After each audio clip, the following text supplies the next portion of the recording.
Cinema అయిన మహా Maruti talkies cinema ముచ్చట్లకు స్వాగతం. నేను మిస్టర్ బి. నా మాట సూటిగా ఉంటుంది, మ్యాటర్ క్లియర్ గా ఉంటుంది. వీడియో టాకీస్ రాజా. ఇప్పుడు మ్యాటర్ లోకి వెళదాం. యాంగ్ తాయిగా జూనియర్ ఎన్టీఆర్ టెంపర్ సినిమాకి సంబంధించి బయటకు వస్తున్న లుక్ కి కిక్ విపరీతంగా పెరిగిపోతుంది. ఫస్ట్ లుక్ పోస్టర్స్ తో మెస్మరైజ్ చేసి అవతల పడేసిన ఎన్టీఆర్ ఆ తర్వాత మరిన్ని కొత్త లుక్కులతో కొత్త షేడ్స్ తో టెంపర్ లో నేను ఒక సరికొత్త అనుభూతిని అభిమానులకు అందించబోతున్నాను అని సిగ్నల్స్ ఇస్తున్నాడు. తాజాగా ఓ టెరిఫిక్ లుక్ బయటకు వచ్చింది. అందులో సీ బ్యాక్ డ్రాప్ లో బ్లూ కలర్ డ్రెస్ వేసుకుని కూల్ స్టైలిష్ గా ఒక పోజ్ పెట్టాడు.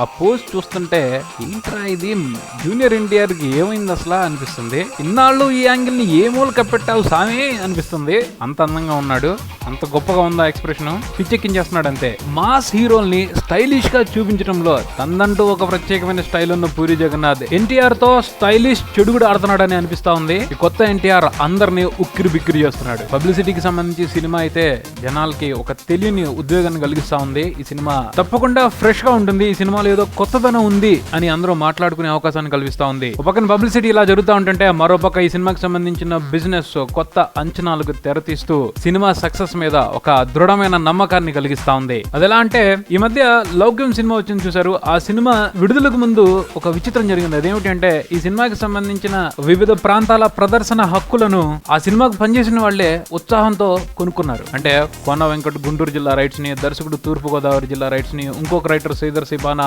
శ్రీకాకుళం రైట్స్ ని కొనుక్కున్నారు. ఎందుకంటే వాళ్ళకి ఆ సినిమా విజయం మీద పూర్తిపరమైన నమ్మకం ఏర్పడింది. ఫస్ట్ లుక్ చూసుకున్న తర్వాత వాళ్ళు అనుకున్నట్టుగానే లౌక్యం బయటకు వచ్చింది, మంచి విజయాన్ని దక్కించుకుంది. ఈ హక్కుల్ని సొంతం చేసుకున్న వాళ్ళందరికీ మంచి లాభాలను చేకూర్చిపెట్టింది. ఇప్పుడు అదే పరిస్థితి ఎన్టీఆర్ టెంపర్ సినిమాకు కూడా కనిపిస్తా ఉంది. ఇంతకు ముందే కొన్ని వార్తలు బయటకు వచ్చాయి. ఈ సినిమాకి సంబంధించి ఎన్టీఆర్ రెమ్యునరేషన్ తీసుకోవట్లేదు, నైజాం హక్కులని రెమ్యునరేషన్ గా తీసుకోబోతున్నాడు, అలాగే సీడెడ్ హక్కుల్ని పూరి జగన్నాథ్ తన రెమ్యునరేషన్ గా తీసుకోబోతున్నాడు అని మాట్లాడుకోవడం జరిగింది. తాజాగా ఇప్పుడు ఈ సినిమాకి కథను అందించిన ఒక్కాంతం వంశీ నెల్లూరు హక్కుల్ని సొంతం చేసుకున్నట్టు సమాచారం వినబడతా ఉంది. ఇలా హీరో, దర్శకుడు, రైటర్ ఈ సినిమాకి సంబంధించిన హక్కుల్ని వాళ్ళ దగ్గరే ఉంచుకోవడాన్ని బట్టే అర్థమైపోతుంది ఈ సినిమా విజయం మీద వీళ్ళందరూ కూడా ఎంత నమ్మకంగా ఉన్నారో అని. పూరి జగన్నాథ్ సినిమాలకు సంబంధించి టేకింగ్ లో ఎక్కడ వంకలు పెట్టలేం, ఆయన సినిమాని చూపెట్టే విధానంలో ఎక్కడ వంకలు పెట్టలేం. ప్రధానంగా పూరి సినిమాలు ఎందుకు ఇటీవల కాలంలో ప్రేక్షకుల చేత రిజెక్ట్ చేయబడుతున్నాయి అంటే అందరూ ఒక్కటే మాట చెప్తారు, ఆయన సరైన కథల్ని ఎంచుకోవటం లేదు అని. ఇప్పుడు ఒక్కాంతం వంశీ ఒక పవర్ఫుల్ కథని ఈ సినిమాకి అందించినట్టు తెలుస్తా ఉంది.